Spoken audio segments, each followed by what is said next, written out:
당신이 은행에 맡겨둔 돈 진짜 안전할까요? 2025년 12월 14일 한국은행이 충격적인 발표를 했는데 뱅크런 대비 긴급 여신 제도를 도입하겠다는 겁니다. 뱅크런이라는 건 사람들이 공포에 질려서 은행으로 달려가 예금을 한꺼번에 찾아가는 현상인데 한국은행이 왜 갑자기 이런 준비를 하는 걸까요?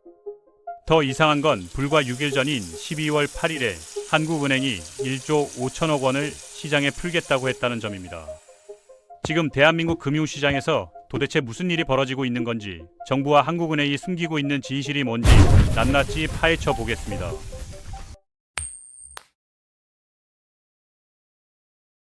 먼저 한국은행이 요즘 열심히 하고 있는 작업이 있는데 RP 매입이라는 겁니다. 처음 듣는 분들을 위해 쉽게 설명드리면 이런 상황을 떠올려 보세요. 친구가 급하게 돈이 필요해서 찾아왔습니다. 100만 원만 일주일만 빌려줘. 다음 주에 꼭 갚을게라고 하길래 빌려줬는데 일주일 뒤에 친구가 또 옵니다.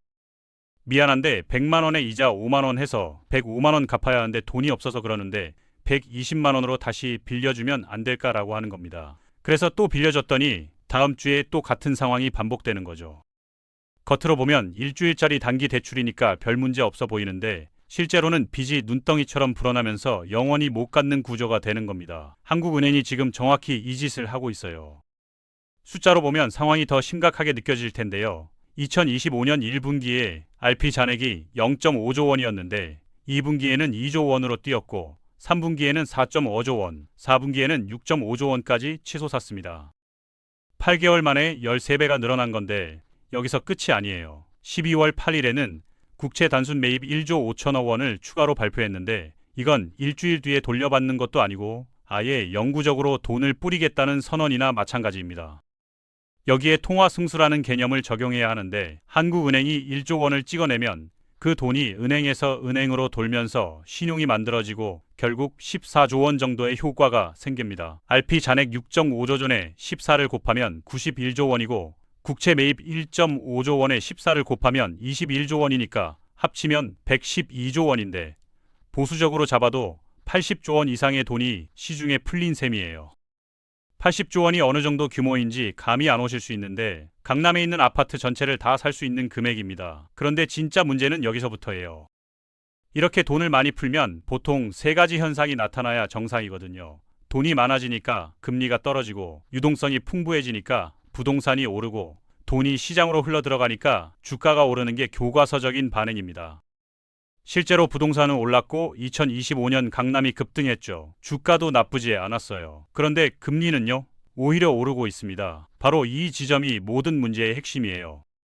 한국은행이 돈을 쏟아붓는데도 금리가 오른다는 건 시장이 한국은행을 신뢰하지 않는다는 뜻입니다. 이걸 다른 상황에 비유해 볼게요. 동네 마트 주인이 갑자기 손님들한테 물건을 공짜로 나눠주기 시작했습니다. 그러면 손님들이 줄을 서서 받아가야 정상인데 오히려 돈을 더 내겠다고 난리입니다. 왜 그럴까요? 저 가게 곧 문 닫겠구나. 나중에 물건 못 받을 수도 있으니 지금 비싸게 주고라도 확보해야겠다는 심리 때문이에요. 시장이 한국 경제를 바라보는 시선이 딱 이겁니다. 외국인 투자자들 입장에서 생각해보면 한국은행이 저렇게 미친 듯이 돈을 푸는 건 뭔가 큰 문제를 숨기고 있기 때문 아닐까 하고 의심할 수밖에 없거든요. 실제로 2025년 11월에 외국인들이 한국 채권을 20조 4천억 원이나 사들였는데 이게 좋은 신호가 아니에요. 금리가 계속 오르니까 지금 사두면 나중에 더 비싸게 팔 수 있다는 계산인 거죠. 역설적으로 한국 경제에 대한 불신을 보여주는 겁니다. 이제 PF 대출 이야기를 해야 하는데 PF는 프로젝트 파이낸시의 약자로 쉽게 말하면 건설 프로젝트에 빌려준 돈입니다. 문제는 이 PF 대출이 완전히 썩어버렸다는 건데 실제 부동산 사례로 설명해 드릴게요. 2021년에 경기도 외곽의 어느 땅을 시행사가 3.3제곱미터당 500만 원에 매입했습니다. 여기에 1000세대 아파트를 짓겠다고 PF 대출을 받았는데 그때는 분양가를 3.3제곱미터당 1,800만 원으로 잡으면 충분히 수익이 난다고 계산했거든요. 그런데 2022년부터 금리가 오르기 시작하면서 상황이 완전히 뒤집어졌습니다. 건설비가 30% 이상 올랐고 분양가를 2,200만 원으로 올려야 겨우 본전인데 그 가격에는 아무도 안 사요. 결국 분양을 못하니까 공사가 멈췄고 시행사는 4년 동안 이자만 내다가 완전히 바닥났습니다. 더 구체적인 숫자를 볼게요. 이 프로젝트의 총 PF 대출이 3천억 원이었는데 4년간 이자만 매년 300억 원씩 1,200억 원을 냈어요. 땅값은 그새 반토막이 나서 지금 팔면 1,500억 원밖에 못 받습니다. 대출 3천억 원에 2,200억 원을 갚으려면 4,200억 원이 필요한데 땅을 팔아봤자 1,500억 원이니까 2,000억 원이 그냥 증발한 거예요. 이런 프로젝트가 전국에 수백 개가 있습니다. 한국은행이 쏟아붓는 80조 원이 바로 이런 좀비 프로젝트들의 이자를 갚아주는 데 쓰이고 있는 거예요. 서울 강남도 예외가 아닙니다. 2022년에 재건축 조합들이 금리 6%대의 PF 대출을 받았는데 원래 계획은 2024년에 분양해서 갖는 거였거든요. 그런데 분양 시장이 얼어붙으면서 계속 미뤄지고 있어요. 조합원들 입장에서는 추가 분담금이 눈덩이처럼 불어나고 있는데 3년 전에 1억 원이던 추가 분담금이 지금은 3억 원이 넘는 단지도 있습니다. 문제는 이 돈을 낼 수 있는 조합원이 점점 줄어들고 있다는 거예요. 결국 재건축이 중단되거나 조합이 해산되는 사태가 벌어질 수 있는데 그렇게 되면 해당 지역 부동산 가격이 급락하면서 주변까지 영향을 미칩니다. 지방은 상황이 더 심각해요. 대전의 한 신도시 프로젝트를 예로 들면 2020년에 분양가 3.3제곱미터당 1,200만 원으로 시작했는데 70%가 미분양으로 남았습니다. 시행사가 버티다 못해 2023년에 900만 원으로 할인 분양을 했는데도 안 팔려요. 지금은 분양가 아래로 전세가가 형성되면서 깡통 전세가 속출하고 있습니다. 이 프로젝트에 돈을 빌려준 저축은행과 캐피탈사들은 부실 채권을 떠안게 됐고 이게 바로 한국은행이 뱅크런을 걱정하는 이유 중 하나예요. 2022년에 도대체 무슨 일이 있었던 걸까요? 그해 전 세계가 금리를 올리면서 긴축에 들어갔습니다. 미국도 유럽도 다들 허리띠를 졸라매고 있었는데 한국은행은 정반대로 갔어요. 둔촌주공 아파트 재건축 프로젝트를 살리기 위해서 오히려 돈을 풀었습니다. 모든 나라가 다가올 폭풍에 대비해서 창문을 닫고 있는데 한 나라만 우리는 괜찮아 하면서 창문을 활짝 열어놓은 격이에요. 결과가 어땠냐면 둔촌주공 재건축은 성공했지만 강남 집값은 폭등했고 PF 대출은 썩어갔고 구조 조정할 수 있는 기회는 완전히 날아갔습니다. 비슷한 상황에서 다른 나라들은 어떻게 했는지 볼게요. 2008년 미국 금융위기 때 미국 정부는 부실 은행을 과감하게 파산시켰습니다. 살릴 것과 버릴 것을 명확하게 구분했고 당장은 고통스럽더라도 장기적인 해결책을 선택한 거죠. 한국의 2025년은 어떤가요? 모든 걸 살리려고 합니다. 당장의 고통을 피하려다 보니 문제가 점점 커지고 있고 계속 진통제만 투여하면서 버티는 주의예요. 제대로 하려면 이렇게 바뀌어야 합니다.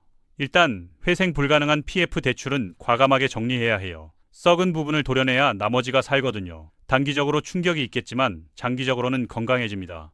그리고 RP 매입을 천천히 줄여나가야 하는데 갑자기 확 끊으면 금융쇼크가 오니까 1년 정도에 걸쳐서 서서히 정상화해야 해요.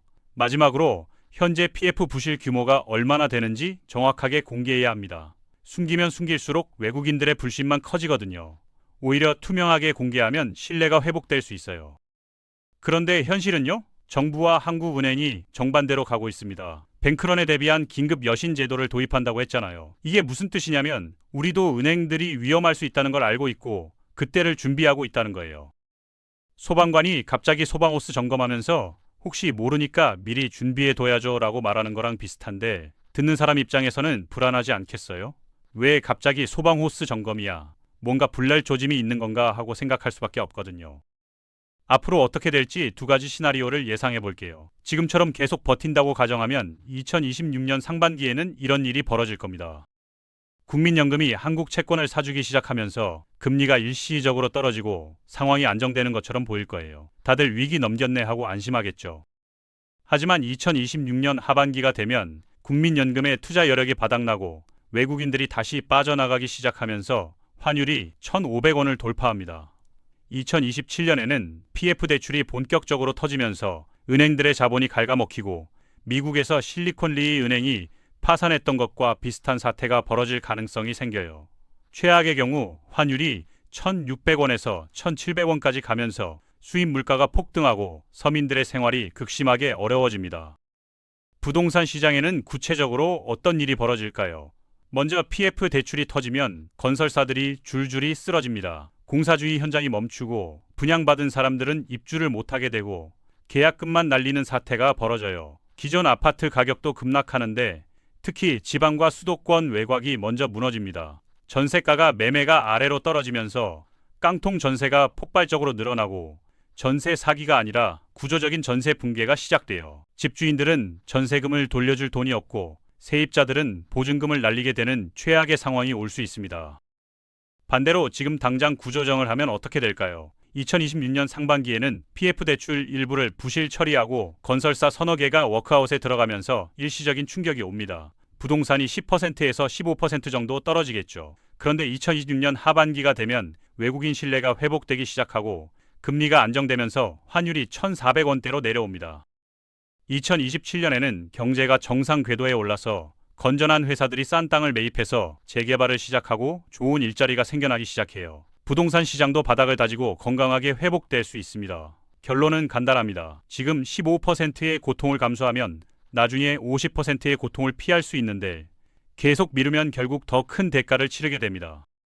물론 구조조정을 당장 하기 어려운 상황도 있어요. 대선이 코앞이면 정치적으로 불가능하니까 최소한 RP 확대만이라도 중단해야 하고 전 세계가 동시에 흔들리는 글로벌 금융위기 상황이면 단기 유동성은 공급하되 언제까지 정상화하겠다는 계획은 명확히 제시해야 합니다. 안보 위기가 터지면 외환 보유고를 활용해서 환율을 방어하면서 점진적으로 정상화하는 방법을 써야 하고요.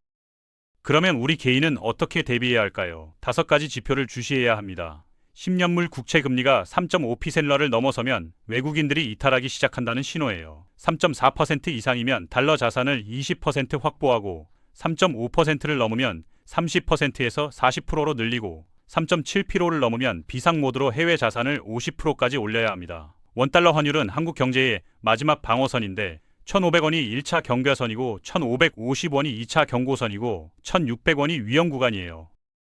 1,500원 넘으면 수입품 가격이 뛰니까 생필품을 미리 확보하고 1,550원 넘으면 해외여행이나 유학 계획을 다시 검토하고 1,600원 넘으면 고정비를 줄이면서 현금 흐름을 점검해야 합니다.